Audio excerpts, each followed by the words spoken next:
স্বপ্ন ছুঁয়ে তো জান্নাতুল ঐশীকে নিয়ে প্রেমের গুঞ্জন ছড়িয়েছিল। এই নিয়ে তারা স্পষ্ট জানিয়েছিলেন দুজনের কেউই প্রেমের সম্পর্কে নেই। এদিকে দুজনে নিজেদের কাজকর্ম নিয়ে ভীষণ ব্যস্ত।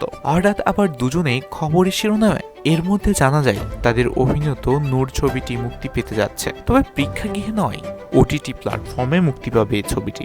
মুক্তির আগে দুজনের ফটোশুটে অংশ নেয়। রোমান্টিক মুহূর্তে তোলা তাদের সেই সব চিত্র প্রকাশ্যে আসার পর আবারও আলোচনা শুরু হয়। এর মধ্যে দুজনের অন্তরঙ্গ মুহূর্তের একটি ভিডিও ছড়িয়ে পড়ে। সেই ভিডিও ক্লিপটি প্রকাশ্যে আসার পর আবার শুভ আর ঐশীকে নিয়ে আলোচনা হচ্ছে।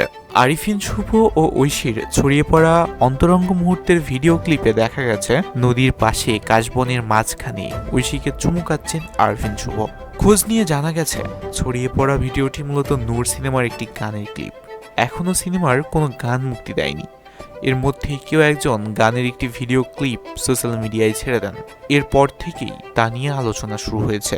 রেহান রাফি পরিচালিত এই ছবিটি প্রেক্ষাগৃহে নয়, মুক্তি পেতে চলেছে ওটিটি প্ল্যাটফর্মে। তবে কবে মুক্তি পাবে সে বিষয়ে এখনো কোনো ঘোষণা দেননি। এদিকে আরিফিন শুভ এখন ব্যস্ত রয়েছেন নতুন একটি সিনেমা শুটিং নিয়ে। পরিচালক সাইফ চন্দন ছবিটির নাম জানালেও ভিন্ন একটি সূত্র বলেছে মালিক অথবা শিকার, এই দুই নামের একটি হতে পারে। এই সিনেমাটিতে আরিফিন শুভর বিপরীতে দেখা যাবে বিদ্যা সিনহা মিমকে। Thank you watching my video. By.